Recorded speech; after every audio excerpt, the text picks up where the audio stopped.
my young friends, how are you? Hope all of you are fine. आज आपण आपल्या इंग्लिशच्या या क्लासमध्ये द ट्विन्स या पोएमचा कन्क्लुडिंग पार्ट बघू, ऍप्रिसिएशन बघू आणि पोएमचे जुळलेले आणि काही जे पार्ट्स आपले आहेत ते पण आज पाहूया. तर चला वाचू पण द ट्विन्स ह्याचे अनेक part. So as all of you know we have read the poem earlier. आपण पोएम वाचून चुकलोय, पोएमचा अर्थ समजून चुकलोय.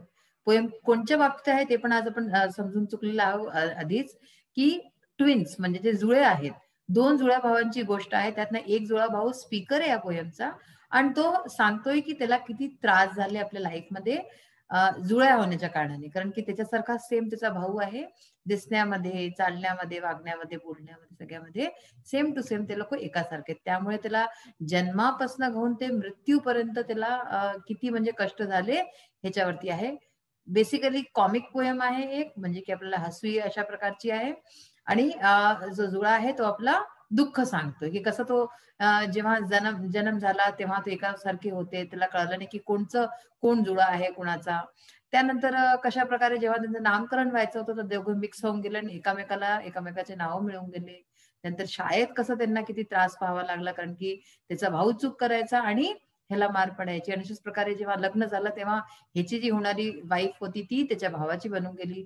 आणि शेवटी अगदी अतिशयोक्तीच झाली की जेव्हा तो हा जो स्पीकर होता तो जेव्हा मेला तर त्याचा भावाला घेऊन जाऊन लोकांनी जे आहे ते बरी करून दिलं, दफनावून दिलं. अशा प्रकारची पोएम आहे, फार मस्त पोएम आहे. पोएम मध्ये पहा आपल्याजवळ किती स्टॅन्झा आहेत आपण बघू. 1, 2, 3 आणि 4. हा लास्ट स्टॅन्झा 4. तर totally there are 4 stanzas in this poem. हर प्रत्येक स्टॅन्झामध्ये किती लाईन आहेत? 1, 2, 3, 4, 5, 6, 7, 8. तर every stanza, each and every stanza has 8 lines. There are 4 stanzas in this poem and each stanza has 8 lines.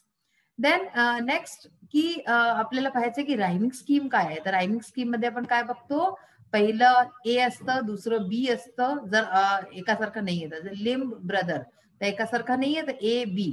मग परत हिम लिम्ब सारखंच आहे तर लिम्ब हिम, तर म्हणून हे ए होऊन गेलं ए बी ए आणि अनदर ब्रदर एकासारखाच आहे तर बी. तर ए बी ही अशी ह्याची रायमिंग स्कीम आहे. रायमिंग वर्ड्स तुम्ही बघू शकता की कोणते आहेत. लिम्ब, हिम, ब्रदर, अनदर, किन, ट्विन, पिच, विच. तर अशा प्रकारे प्रत्येक अल्टरनेट लाईन्स ज्या आहेत पोएमच्या त्या सगळ्या काय आहेत, रायमिंग आहेत. पहा इकडे वर्स, नर्स, फिक्स, मिक्स, डिक्री, मी, विम, हिम. तर अशा प्रकारे प्रत्येक अल्टरनेट लाईन जी आहे ती आपली रायमिंग आहे. नेक्स्ट बघा इथे काही क्वेश्चन दिलेले आहेत ते सुद्धा आज आपण बघून घेऊया. In what aspects were the brothers alike. म्हणजे कोणत्या प्रकारे हे जे भाऊ होते हे एकासारखे होते, काय त्याच्यात होतं असं. तर ह्याचं काय आन्सर होईल? In form and feature, face and limb the brothers were alike. In form and feature, face and limb the brothers were alike. तर हा आन्सर याचा होईल. नेक्स्ट क्वेश्चन एक आणि काय याच्यात की what name did the speaker get. स्पीकरला कोणचा नाव मिळालं. तर ह्याच्यामध्ये तुम्ही काय लिहाल, दोन प्रकारे आन्सर लिहू शकता की the speaker got the name Henry, because poet कोण आहे, हेनरी आहे. तर the speaker got the name Henry, किंवा हे लिहू शकताय जास्त अप्रोप्रिएट आन्सर होऊ शकतं की the speaker got the name of his brother. ठीक आहे, the speaker got the name of his brother म्हणजे की त्याला त्याच्या भावाचं नाव मिळालं. How did the speaker suffer at school. स्पीकरला शाळेत कसं सफर करावं लागलं. The speaker suffered at school in many ways, like he always got flogged, म्हणजे की त्याला मार पडत होती. He always got flogged when John done any type of nuisance in the class. तर अशा प्रकारे जॉन काही चुकीचं करत होता आणि त्याला मार पडत होती. अशाच प्रकारे हे what is impossible in the last 2 lines. शेवटल्या 2 लाईनीमध्ये काय म्हटलंय की जेव्हा मी मेलो तेव्हा माझ्या भावाला बरी करून दिलं. So this is an impossible thing. असं हाऊस नाही शकत की कोणी एक मरण कोणा दुसऱ्याला जाळून दिलं जाय, हे करून दिलं जाय, because this is an impossible thing. Because if the neighbors came and buried brother John could have stand up and told him ki I was not my brother, I am not his brother. ठीक आहे ना. तर अशा प्रकारे आपण हेच करू शकतो. नेक्स्ट आहे इंग्लिश वर्कशॉप बघा. Rewrite putting the mistakes in the speakers life in their proper order. इथे काही 6 सेंटेन्सेस दिले आहेत. ह्याचे ऑर्डर चुकीचे होऊन गेलेत. पोयम मध्ये जशा प्रकारे आले तसेच आपल्याला ह्याच्यात लिहायचे. जसं फर्स्ट ऑफ ऑल येईल ह्याच्यामध्ये बघा, ऍट द नेमिंग सेरेमनी, नाही फर्स्ट ऑफ ऑल हे येईल, no one in the family could distinguish between the twin babies. म्हणजे सगळ्यात आधी ते बेबीज होते, तर बेबीज मध्ये कोणी पण फरक नव्हता करू शकत. तर फर्स्ट लाईन ही होऊन जाईल. सेकंड लाईन काय होईल, at the naming ceremony wrong names were given to the twin brothers. Naming ceremony मध्ये चुकीचे नावं एकामेकाला दिले गेले. तर first D, second E. Third काय झालं, आता पैदा झाले, नामकरण झालं, मग काय झालं, शाळा येते. मग the speaker got beaten up often at school, म्हणजे की शाळेत स्पीकरला मार पडायची. थर्ड लाईन ही झाली. फोर्थ लाईन काय होईल, the speaker desperately asked for guidance. म्हणजे स्पीकर जो होता तो हर कुणाला गायडन्स मागत होता, हर कुणाला विचारत होता तो की जर तुम्ही माझ्या जागी असते तर तुम्ही काय केलं असतं. ठीक आहे, की आपल्याला प्रूव्ह करायला की मीच मी आहे, तर तुम्ही काय केलं असतं. तर अशा प्रकारे एक फ्रुटलेस क्वेश्चन तो सगळ्यांना विचारत राहायचा. So this is the fourth line. Fifth line, the speaker's bride became his brother's wife. स्पीकरची जी वाईफ ती होणारी, ती कुणाची वाईफ होऊन गेली, त्याच्या भावाची वाईफ होऊन गेली. So this is fifth one.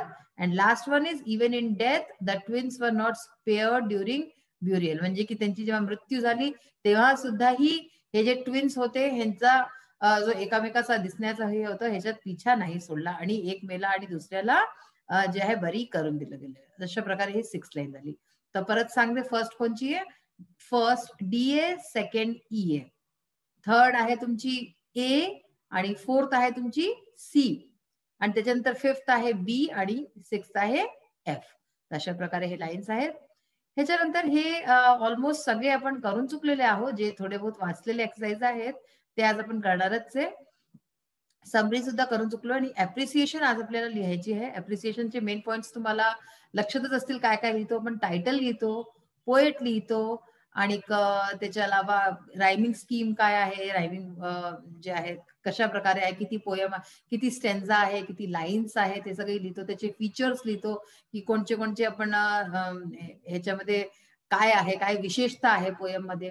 अशा प्रकारच्या वस्तू आहेत. तर चला आपण बघूया. ह्याच्याच बरोबर आज आपण हे बघू, एक पॅराग्राफ घेऊन पॅराग्राफच्या रिलेटेड क्वेश्चन्स येतात तुमच्या एक्झाम मध्ये. तर ते सुद्धा बघूया की कशा प्रकारचे क्वेश्चन्स येतात आणि कसं त्याला सॉल्व्ह केलं जाईल. तर चला आपण बघूया इंग्लिश वर्कशॉप मधला.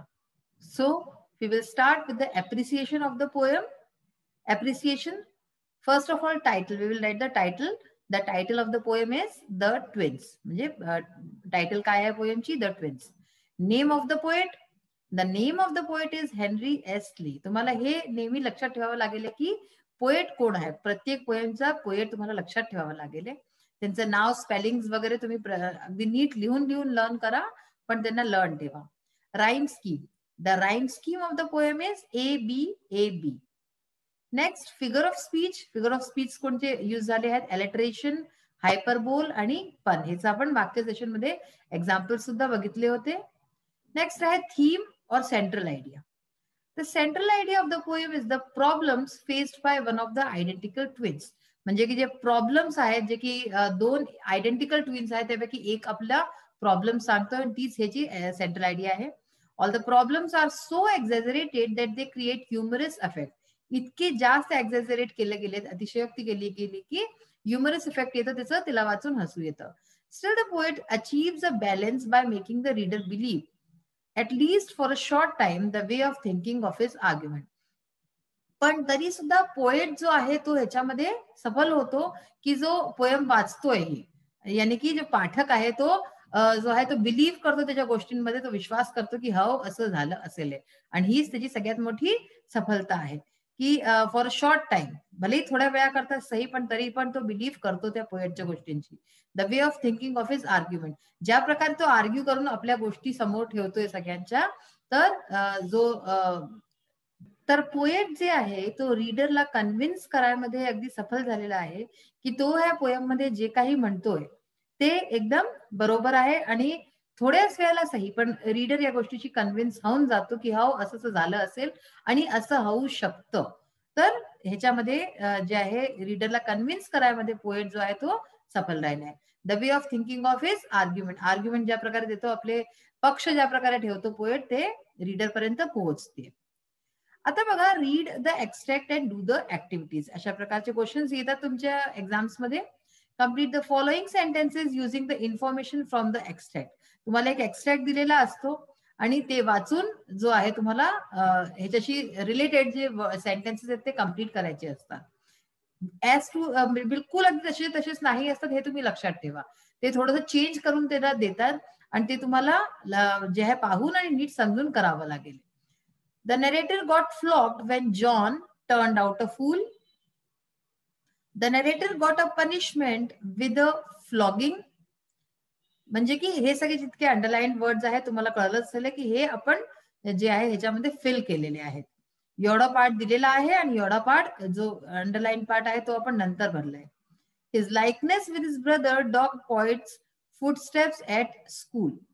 तर हे सगळे पहा. ह्याच्यानंतर आहे this fatal likeness you were you. हे जो ग्रीन पार्ट तुम्हाला दिसतोय एक्स्ट्रॅक्ट थर्ड आहे, हा पेज नंबर 58 मधला. तर हा जो थर्ड एक्स्ट्रॅक्ट आहे, थर्ड स्टॅन्झा आहे, आपण पूर्ण घेतलेला आहे आणि त्यातनंच हा जो क्वेश्चन आन्सर्स वगैरे जे काही आहेत ते त्यातनंच घेतलेले. नेक्स्ट आहे pick out from the extract the question that the narrator asks everyone. आता या एक्स्ट्रॅक्ट मधनं आपल्याला तो क्वेश्चन काढायचा जो की तो नेहमी हर कुणाला विचारत राहतो. Can you answer the question. तर काय तुम्ही त्या क्वेश्चनचा आन्सर देऊ शकताय. The narrator asked everyone what he would do if he were he the narrator to prove that he was actually himself. म्हणजे तुम्हाला सांगितलंच होतं मी की तो सगळ्यांना विचारत राहायचा की तुम्ही काय केलं असतं जर तुम्ही माझ्या जागी असते, हे प्रूव्ह करायला की मी ऍक्च्युअली मीच आहे, मी आणि कोणी नाहीये. The only advice that he can be given in such a case. नुसती एक जी ऍडवाइस दिली जाऊ शकते, जी सल्ला दिली जाऊ शकते अशा केसमध्ये is to keep some different outward signs. तर काय होऊ शकतं, तुम्ही जर आपलं आउटवर्ड साइन्स, तुम्ही जर अगदी दिसण्यामध्ये एकासारखे आहात, अगदी सेम टू सेम तुमचं आहे फीचर, फेस, लिम, हात पाय सगळं, तर तुम्ही काय कराले, तुम्ही काही आउटवर्ड साईन म्हणजे आपले कपडे, केस, हे सगळं काही वेगळं कराले, तर तेव्हाच म्हणजे की तुमचं कळाले की तुम्ही वेगळे आहात. लाईक मोड ऑफ ड्रेस, की तो जो दुसरा भाऊ किंवा बहीण जो ड्रेस घालतो त्याच्याशी वेगळा ड्रेस, वेगळ्या तरीकेचे कपडे तुम्ही घाला, हेअरस्टाईल वेगळी ठेवा, मॅनरिझम्स वेगळे करायचा प्रयत्न करा की तो जसा वागतो तसा तुम्ही नाही वागायचं. तुम्ही काहीतरी आपलं असं वेगळं ठेवा की लोकांना अगदी कळून जाय की हा तो नाही तो आहे. To identify oneself. ते हेच सगळे आपले जे आहे तरीके असतात की आपण दुसऱ्याला ओळखतो की तो असं करतो, असं चालतो, असे कपडे घालतो, असं त्याचा हेअरस्टाईल आहे. तर हे करू शकतात. How did the narrator speaker suffer at the school. तर नरेटर जो आहे, स्पीकर आहे जो, तो शाळेत काय त्याला सफर होतं, काय त्रास झेलतो तो. As a result of the similarity between the narrator and his brother.